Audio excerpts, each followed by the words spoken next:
Olá, alunos JAF, sejam bem-vindos a mais uma videoaula, professora Kelly de Biologia. Hoje nós estamos chegando à reta final, com transportes da membrana, dando continuidade ao assunto do capítulo 5. Mas antes, já gostaria de convidá-los a se inscreverem no canal JAF Conecta, curtir, compartilhar com os colegas. É muito importante que esse assunto ele chegue a outros alunos JAF. Então vamos ao nosso assunto de hoje.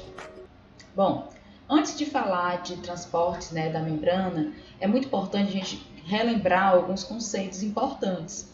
Esses conceitos dizem respeito a soluto, solvente e solução. Afinal, nós sabemos que existem soluções tanto fora da célula como no interior das células. Essas soluções elas são formadas de dois compostos, que é o soluto, aquilo que é dissolvido, e o solvente, que é aquilo que dissolve. Lembrando que o soluto e o solvente existem das mais variadas formas. Nós temos solvente, qualquer líquido que dissolve, porém a gente sabe que o solvente mais conhecido, até conhecido como solvente universal, é a água. Então a gente vai falar muito sobre solvente sendo água. Enquanto que o soluto nós temos vários, nós temos sódio, íons, íons de sódio, potássio, glicose, são exemplos de soluto. São substâncias que são dissolvidas, ok? Existem ainda alguns conceitos importantes em relação a isso, que é a concentração dessas substâncias, a concentração dessas soluções, quanto à quantidade de soluto e à quantidade de solvente. Mas é muito interessante a gente perceber alguns termos que vão definir a concentração dessas soluções. Soluções isotônicas são soluções, são duas soluções que têm a mesma concentração, Então a gente diz que são soluções isotônicas. Soluções hipertônicas é uma solução que é mais concentrada que a outra. O que é que quer dizer isso? Se eu tenho uma solução em que eu tenho mais soluto e menos solvente, eu posso dizer que essa solução está hipertônica. Do contrário, quando essa solução tem menos soluto e mais solvente, essa solução ela está menos concentrada. Então, eu vou dizer que ela é hipotônica. Então, o meio ele pode estar hipertônico, quando ele tem uma alta concentração de soluto, e ele pode estar hipotônico, quando ele tem uma baixa concentração de soluto. Então, esses termos hipertônico e hipotônico diz respeito à quantidade de soluto. Em relação aos transportes da membrana, nós temos dois tipos. Nós temos o transporte passivo, que é aquele que ocorre a favor do gradiente de concentração. Na natureza, existe uma tendência natural de manter o equilíbrio das soluções. E com a célula não é diferente. Então, a célula, em seu interior, ela tem solvente, ela tem soluto, portanto, consta de uma solução. E no exterior da célula também. Então, existe uma tendência natural de haver um equilíbrio entre o meio intracelular e o meio extracelular. E essa busca pelo equilíbrio se dá pelo transporte de substâncias através da membrana. Isso pode ser pela própria membrana ou com auxílio de proteínas, como nós veremos na aula de hoje. Esses transportes eles podem ocorrer de uma maneira natural, ou seja, a favor do gradiente de concentração, sem esforço da célula. E esse esforço da célula não vai necessitar de um gasto de energia. Então, quando ocorre esse transporte de forma passiva, ou seja, sem o gasto de energia a favor do gradiente de concentração, a gente vai chamar aqui de transporte, no caso, como eu falei, passivo. Esse transporte passivo a gente tem três tipos. Nós temos a osmose, a difusão simples e a difusão facilitada.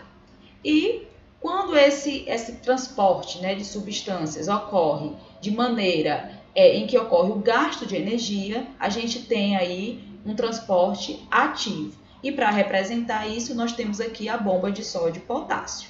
Nós temos ainda transportes que ocorrem com auxílio de vesículas, por meio da membrana. E aí a gente tem a exocitose e a endocitose, ok? Então, esses transportes nós iremos estudar na aula de hoje, conhecendo aqui as principais diferenças de cada um.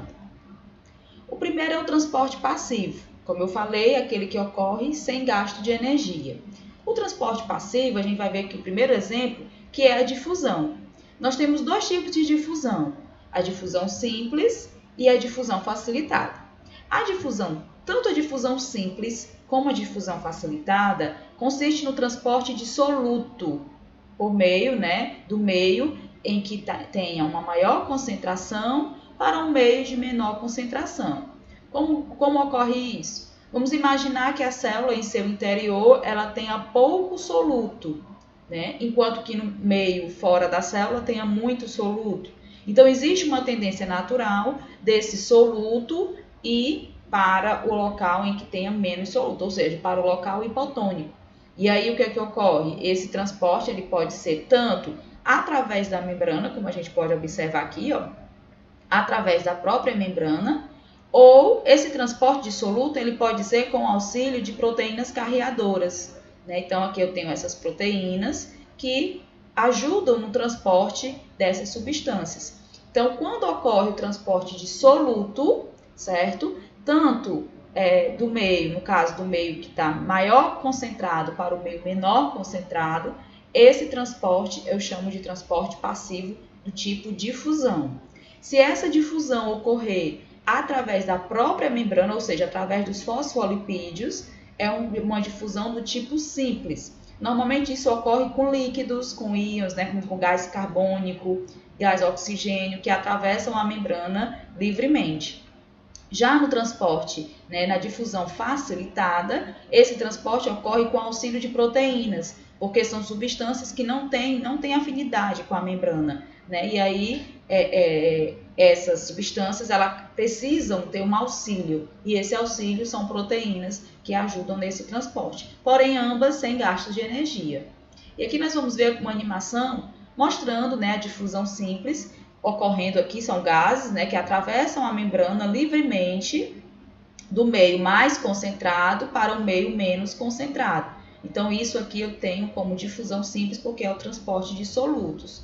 Outro exemplo, nós temos aqui a difusão facilitada, que também é o transporte de soluto do meio mais concentrado para o menos concentrado.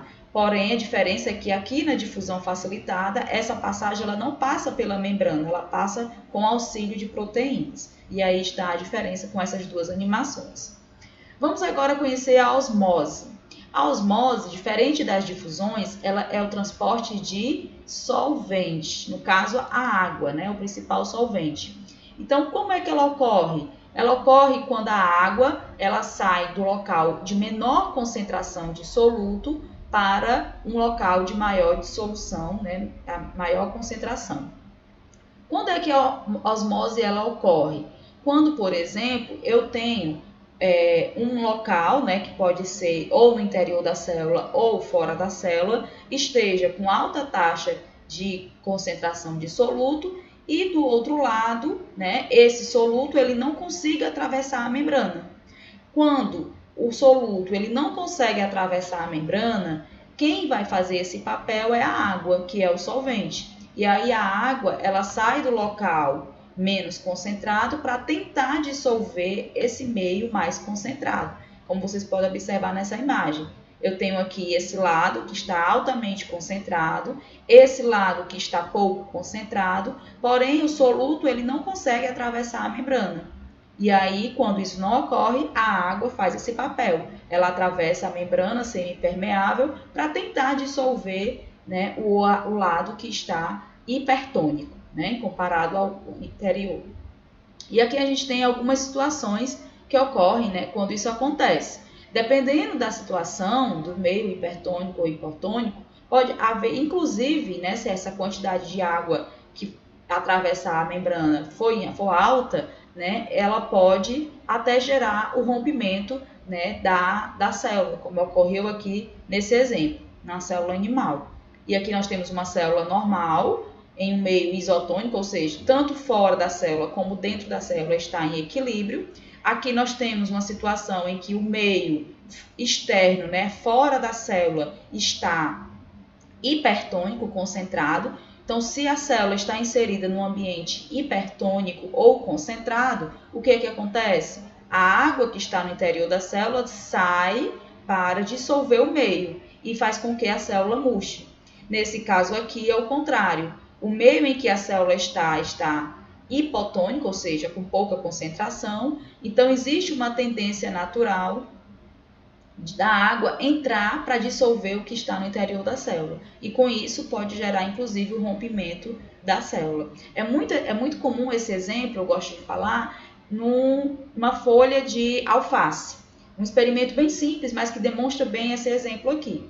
Então, se eu pego, por exemplo, uma folha de alface e coloco em água, num copo com água, ela vai ficar com seu estado natural, porque eu terei aí uma solução isotônica. Porém, se eu colocar a alface num recipiente, num copo com água, com sal, né, com sal dissolvido, o que é que vai ocorrer? A água presente nas células da alface, ela sai da alface e vai para o meio externo, tentar dissolver aquela solução que está hipertônica. E aí o que é que ocorre com a alface? Ela murcha, né? Isso é um exemplo clássico de osmose, tá certo? Então vamos aqui observar por meio dessa animação também. Eu tenho aqui um meio que está hipertônico, eu tenho uma membrana semipermeável e o que é que vai ocorrer? A água que está aqui, né, no caso nesse meio hipotônico, ela atravessa a membrana e vai tentar dissolver aqui. E aí ela atravessa essa membrana semipermeável. Vamos conhecer agora o transporte ativo. O transporte ativo, como eu já falei, é aquele que ocorre com gasto de energia. Existem algumas substâncias que não conseguem, né, não atravessam a membrana de modo a favor do gradiente de concentração, como é o caso do sódio e potássio nos impulsos nervosos. Aqui nós temos dois íons, né, o íon sódio e potássio, que precisam estar, né, nesse processo, entrando e saindo das células para o processo, né, dos impulsos nervosos. Só que isso não é comum. Então, o que é que ocorre? Como podemos observar nessa imagem. Para que isso ocorra, é necessário que a célula gaste energia para colocar esses íons, né, no caso, sódio para o meio externo da célula e o potássio para o interior da célula. Então, esse processo de troca de sódio e potássio que ocorre nas células, eles precisam gastar energia, porque não ocorre de maneira natural. Então, a gente chama isso de transporte ativo, pois ocorre o gasto de energia. E, para finalizar, nós iremos ver um pouco sobre alguns transportes que ocorrem de maneira que auxiliam formando vesículas, né? Vesículas na própria membrana. Aí nós temos a fagocitose, a pinocitose e a endocitose. Na realidade, a fagocitose e a pinocitose faz parte de um tipo que é a endocitose. A endocitose que é o englobamento de partículas. Esse englobamento de partículas ele pode ocorrer dessas três maneiras, ou por meio da absorção, né, da captura de partículas sólidas, ou fluidos, no caso líquidos, ou mediada por meio de receptores. E aqui nós temos aqui um exemplo, quando fago vem de sólido, né, de partícula sólida. Então, é o englobamento de partícula sólida. Então, observem que a membrana plasmática ela forma uma espécie de vesícula e engloba essa substância, essa partícula sólida. Aqui nós temos a mesma coisa, ó, formando vesículas, só que aqui eu tenho fluidos, líquidos. E aqui, quando na própria membrana existem receptores que captam, isso aqui é muito comum em vírus, né, captura de vírus, bactérias. E aí aqui você observa que ocorre a captura, né, por meio desses receptores e engloba também essas partículas. Então, endocitose é o englobamento de partículas, é levar para o interior da célula ou substâncias sólidas ou líquidas, né, ou com auxílio de receptores. E aqui nós temos o exemplo de fagocitose, né, englobamento de partículas sólidas, como vocês podem observar. E aqui eu tenho um lisossomo que vai fazer a digestão dessa partícula para a célula. E aqui nós temos a pinocitose, que é o englobamento de partículas sólidas, líquidas, né, também, como vocês podem observar aqui. E aí eu tenho aqui, né, esse englobamento dessas partículas por meio de vesículas.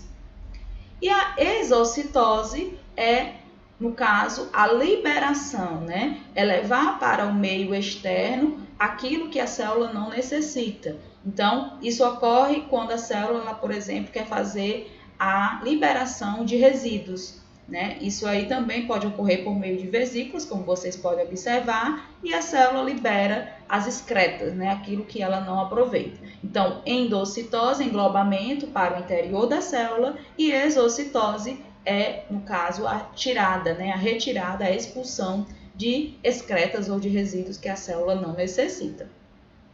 E com isso, nós encerramos, né, a nossa videoaula. Eu espero que tenham compreendido e até, né, o retorno dessas aulas.